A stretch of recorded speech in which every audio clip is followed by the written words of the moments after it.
Les bernaches canadiens sont vraiment impressionnants, non? Donc, ils peuvent prendre un voyage de milliers de kilomètres pour arriver dans un climat plus chaud que la nôtre, présentement, bien sûr. Mais est-ce que nous avons observé leur forme, donc la forme d'une V? Il y a un leader qui prend le lead, mais quand il est fatigué, il y a un autre qui prend sa place. Et quand, en fait, il vole dans la forme d'une V, les études ont montré que quand il fait ça, il y a un rayon d'action de 70% plus important que si chaque bernache volait de son côté. Donc, le fait de voler en équipe montre la force. Et lorsqu'un bernache devient malade ou blessé, deux d'entre elles sortent de l'équipe et descendent à terre avec le malade pour l'aider et protéger. Elles restent avec elle jusqu'à ce qu'elle soit capable de voler à nouveau. Et il y a les bernaches qui klaxonnent en arrière. Et leur rôle, c'est peut-être d'encourager les leaders. Mais la chose qui est vraie, c'est quand ils sont solidaires, ils sont plus forts. Ce matin, nous allons regarder Ecclésiaste chapitre 4.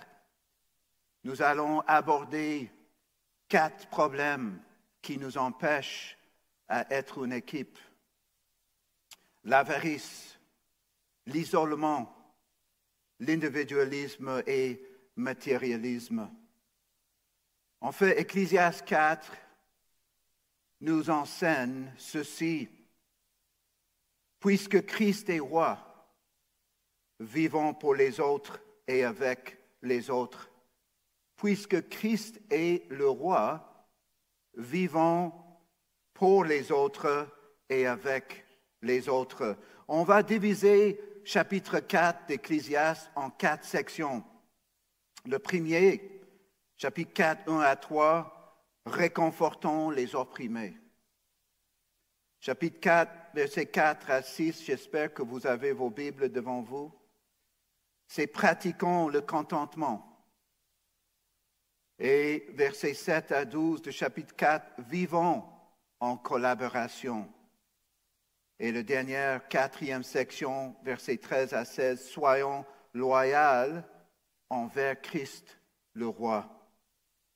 La première section, réconfortons les opprimés. Je vais lire le texte ici, versets 1 à 3. J'utilise la Nouvelle Bible Seconde. J'ai vu d'autre part toutes les oppressions qui se commettent sous le soleil, les larmes des opprimés, et personne pour les consoler. La force du côté de leurs oppresseurs et personne pour les consoler. Moi, je déclare les morts qui sont déjà morts plus heureux que les vivants qui sont encore en vie.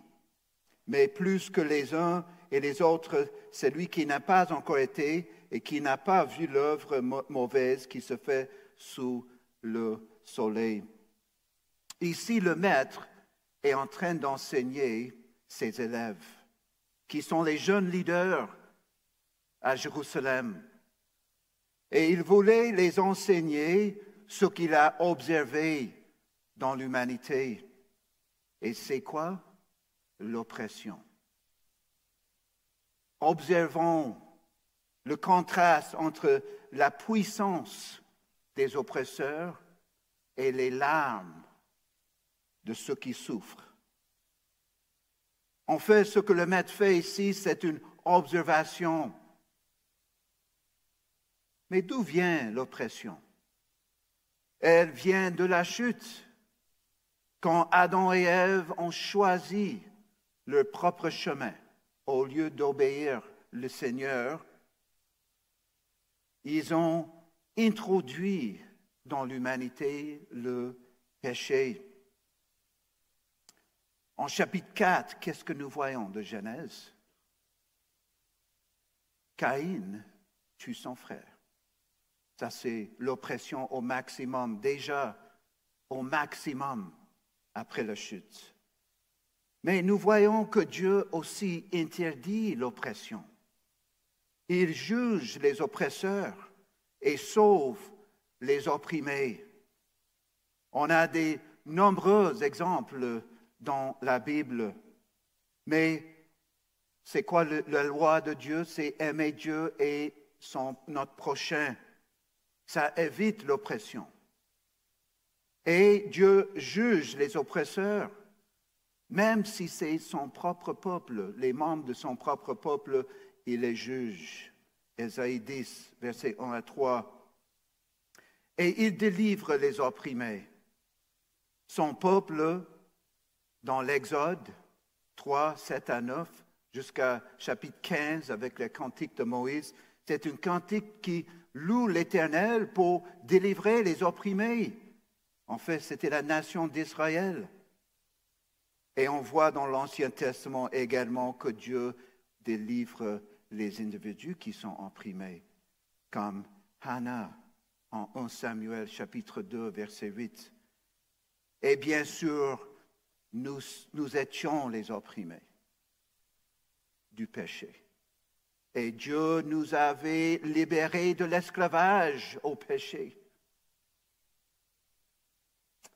Donc, pour nous aujourd'hui, qu'est-ce qu'on peut tirer en tant que leçon ici?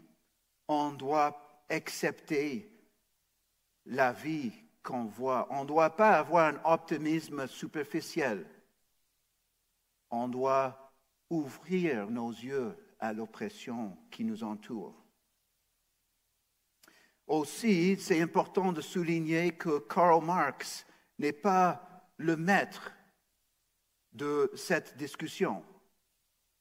En fait, la Bible parle beaucoup de l'oppression et de libérer les oppressés. Mais la Bible présente également une compréhension plus complète de l'humanité. Donc, c'est quoi le problème qui produit l'oppression?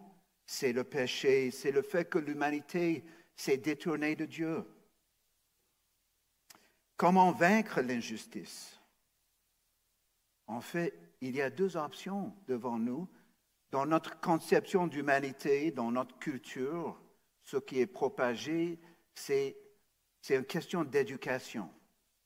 Si on éduque les enfants, les adultes, il n'y aura plus d'oppression.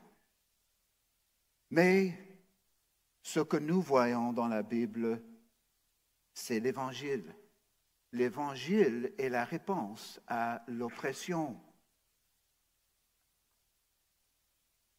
Nous voyons également comment Christ lui-même était opprimé et dans cette semaine dans laquelle nous nous souvenons de la mort de notre Seigneur Jésus-Christ, il était opprimé par les chefs religieux, violemment opprimé et battu par les soldats.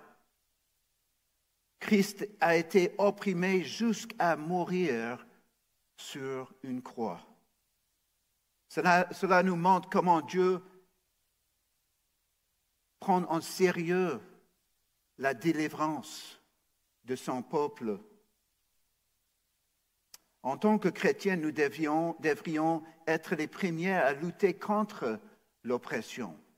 Nous voyons dans Jacques 1, 27, la religion qui est pure et sans souillure devant celui qui est Dieu et Père consiste à prendre soin des orphelins et des veuves dans leur détresse et à se garder de toute tâche du monde.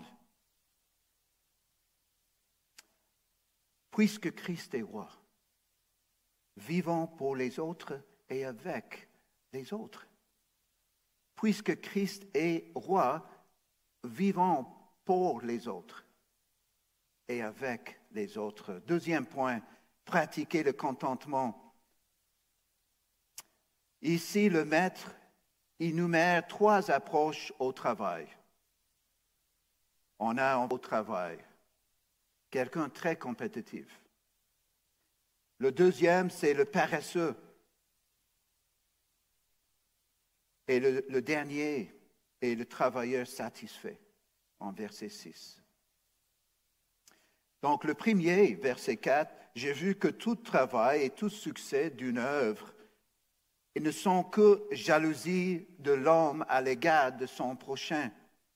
Ce n'est encore là que futilité et poursuite du vent. Donc le maître observe que le travail qui marche bien, souvent, est motivé par la jalousie.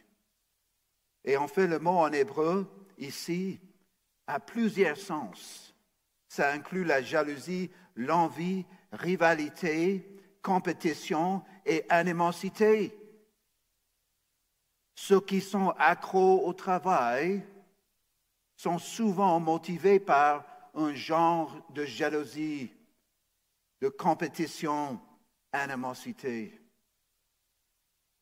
Le deuxième, c'est l'homme stupide, le paresseux.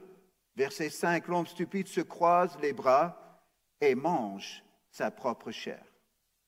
Donc le paresseux ici ne travaille pas assez et n'a rien à manger.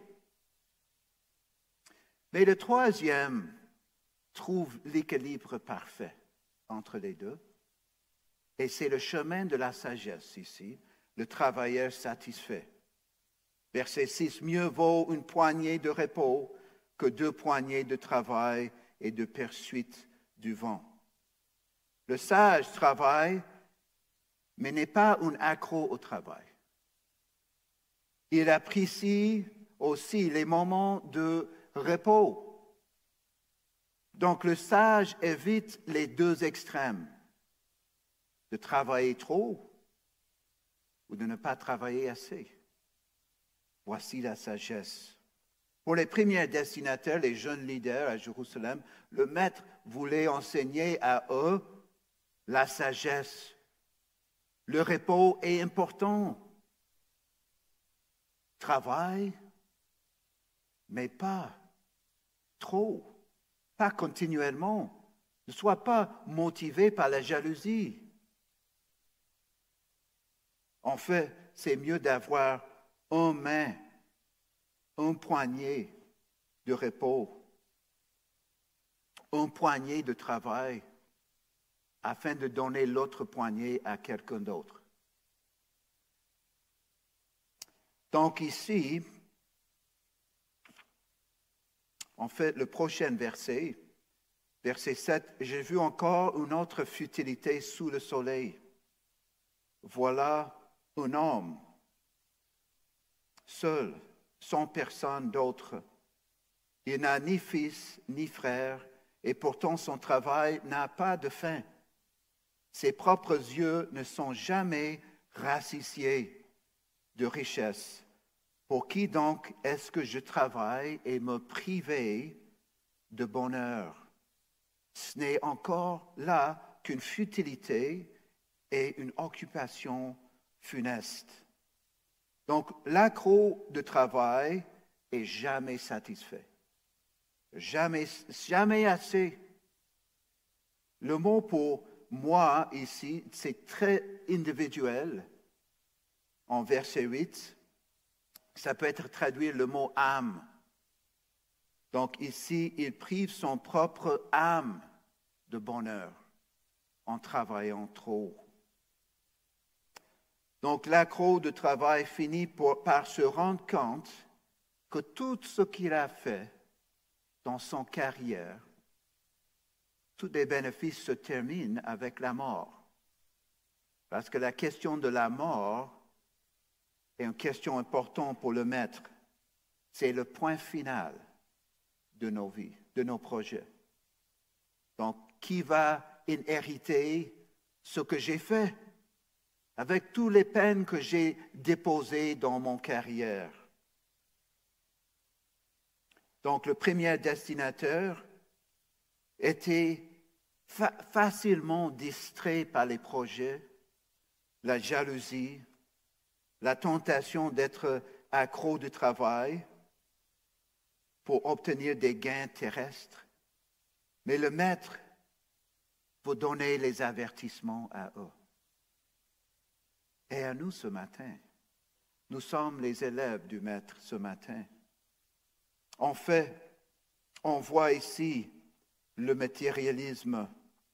En fait, le matérialisme, c'est le fait qu'on peut trouver l'épanouissement dans le marché des choses, en achetant les choses, chez Costco, chez Amazon Prime.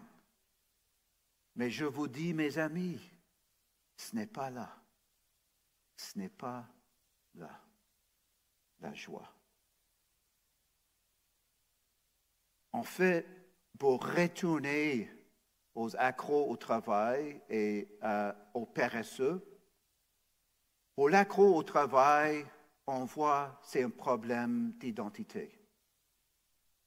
À la base de l'accro de travail, elle pense que son valeur se trouve dans son boulot, que son identité se trouve dans son travail. Ceux qui sont au cégep ou à l'université n'écoutent pas ce que je viens de dire. Surtout si tes parents sont à côté de vous. L'identité n'est pas dans le travail. Qu'est-ce que Jésus dit? Et à quoi sert-il à un être humain de gagner le monde entier s'il perd sa vie? Ou en Luc 12, 15, puis il dit à tous, gardez-vous avec soin le désir de posséder sous toutes ses formes, car la vie d'un homme, si riche soit-il, ne dépend pas de ses biens. Pour le paresseux, ce n'est pas un problème d'identité, c'est un problème de perspective. C'est un problème de perspective. Le paresseux ne pense pas à demain. Le paresseux pense jusqu'à maintenant. J'ai parlé avec un ami en Californie qui fait la restauration des BMW et les Porsche très anciens. Et il m'a dit, il est en train de lire les Puritains. Et il a dit, Dan, est-ce que je dois juste quitter mon travail et servir le Seigneur? Et j'ai dit, le Seigneur nous dit de faire tout pour sa gloire. Donc j'ai dit, ce qu'on boit, ce qu'on mange, comment on travaille à l'école, comment on travaille au bureau, de faire tout ça pour lui. Donc j'ai dit, restaurer le Porsche pour la gloire du Seigneur. Et j'ai dit à lui, le ministère, c'est une question de réseau. Et imagine, toi, Kwan, tu as accès aux hommes et femmes riches qui viennent chez toi. Tu peux partager l'Évangile avec eux. J'ai dit, le ministère, c'est une question des réseaux, des connexions avec les autres. Qu'est-ce que la Bible dit dans 2 Thessaloniciens 3, 11 à 12? Ça dit, « Or, nous apprenons que certains d'entre vous mènent une vie déréglée. Ils ne travaillent pas et se mêlent des affaires des autres. Nous invitons ces personnes-là à suivre la recommandation suivante. Au nom du Seigneur Jésus-Christ, travaillez dans la paix et gagnez vous-même votre pain. » Le travailleur satisfait trouve un équilibre. Il travaille pour le Seigneur. Elle travaille pour le Seigneur. Et le repos est important pour elle. Le repos est important pour il. Ils ne travaillent pas juste 80 heures par semaine. On peut avoir le succès au travail, échec à la maison. Succès au bureau, problème dans le couple. Un bon bulletin de notes à l'école, mais des chicanes avec ta sœur ou ton frère. C'est ça, ce n'est pas ça la volonté de Dieu. Le repos est important. Le travail est important. En fait, qu'est-ce que la Bible dit ici dans 1 Timothée 6? Mais ceux qui veulent s'enrichir tombent dans la tentation, dans le piège et dans beaucoup de désirs insensés et pernicieux qui plongent les gens dans la ruine et la perdition, car l'amour de l'argent est une racine de tous les maux. Et quelques-uns, en étant possédés, se sont égarés loin de la foi et se sont jetés eux-mêmes dans bien des tourments. Travail pour le Seigneur. Avec Zachée, on voit un exemple de la repentance en Luc 19, 7 à 10. Mais je veux focaliser juste sur verset 8. Zachée était riche. Il a volé beaucoup d'argent des autres. Il a opprimé les gens. Oui. Mais Zachée se présenta devant le Seigneur et lui dit, « Seigneur, je donne la moitié de mes biens aux pauvres. Et si j'ai pris trop d'argent à quelqu'un, je lui rends 4 fois plus. » Et c'était quoi la réponse de Jésus? Jésus lui dit alors, « Aujourd'hui, le salut est entré dans cette maison. » Zachée était un accro, devenu une sage. Il est un exemple pour nous tous. Puisque Christ est roi, vivons pour les autres et avec les autres. La troisième section, versets 9 à 12. Travailler, en fait, vivons en collaboration. Deux valent mieux qu'un parce qu'ils ont un bon salaire pour leur travail. Car si l'un tombe, l'autre relève son compagnon. Mais quel malheur pour celui qui est seul et qui tombe, sans avoir un autre pour le relever. De même, si deux se couchent ensemble, ils sont chauds. Mais celui qui est seul, comment se réchauffera-t-il? Si quelqu'un peut maîtriser un homme, seul, deux peuvent lui résister. La corde à 3 brins ne se rompt pas vite. Donc le maître ici revient à la question qu'il a introduite en chapitre 1, verset 3. Quel profit l'homme retire-t-il de tout son travail? Le travail, c'est à quel profit? C'est quoi les bénéfices de notre travail? C'est ça la question qui préoccupe le maître. Mais le maître fait une observation importante et il n'a pas de vanité ici. C'est remarquable. Pas de vanité. Pas quelque chose d'éphémère ici dans ce passage. Il voit que la compagnie dans le travail augmente des bénéfices dans le travail. Un peu comme les bernaches canadiens.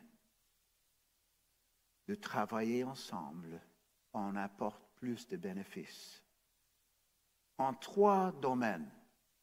Versets 9 à 10, le travail, dans le repos et dans la guerre.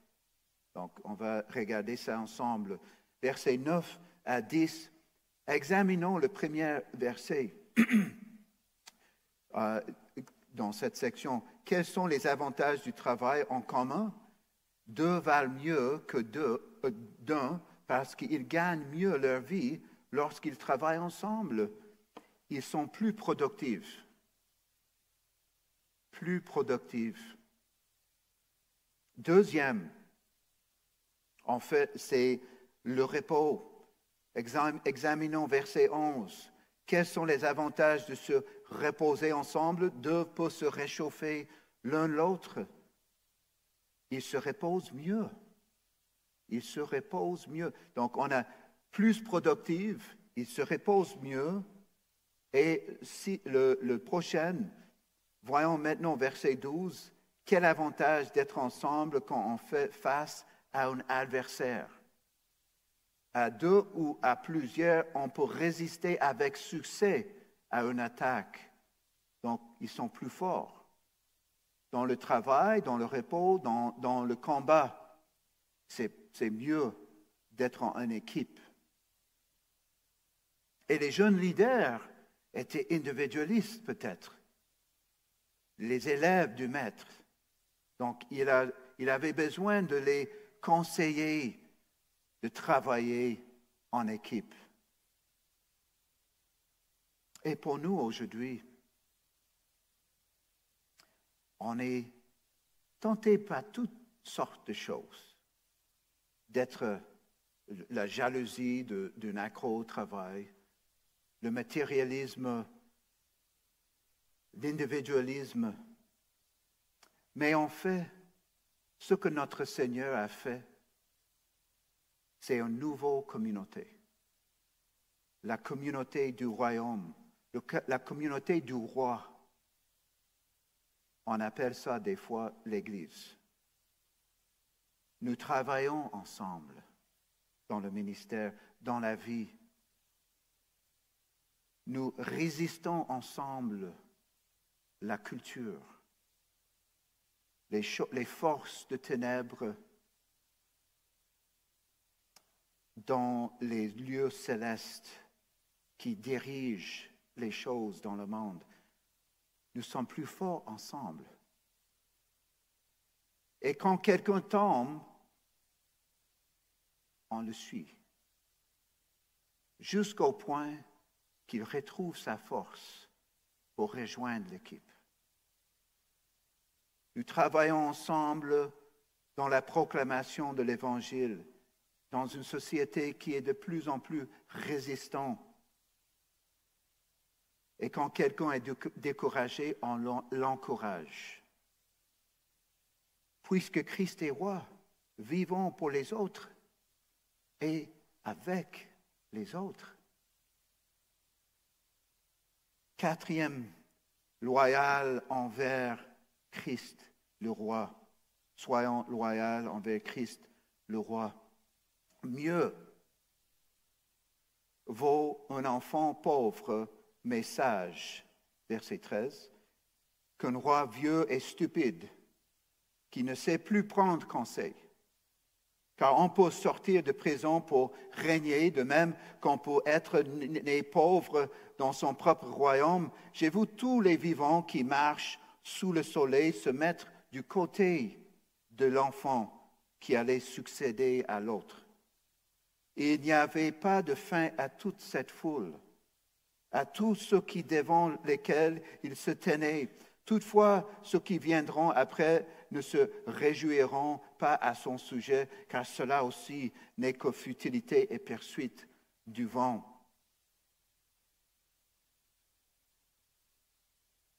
Le maître veut enseigner combien c'est inconstant d'être roi, l'appréciation des autres. Il y a beaucoup de changements. Le succès politique est éphémère. De chercher d'être le meilleur leader au monde, le roi à cette époque, c'est éphémère. En fait, la nature éphémère de la vie dans tous les domaines, si nous sommes déconnectés de Dieu. Les élections présidentielles aux États-Unis prennent beaucoup de se passe dans les nouvelles. Mais on laisse les Américains avec eux. Savez-vous combien de premiers ministres on avait au Canada? 23. Est-ce qu'on peut nommer plus de 4? Les leaders sont oubliés dans le mémoire de la société. Oubliés. Mais il y a un roi qui n'est pas oublié. Il a entré à Jérusalem, l'entrée triomphale, dimanche des rameaux. Aujourd'hui, il entre sur un ânon. Et lui, on n'a pas oublié. Puisque Christ est roi, puisque Christ est roi, amen. Puisque Christ est roi, vivons pour les autres et avec les autres. Amen.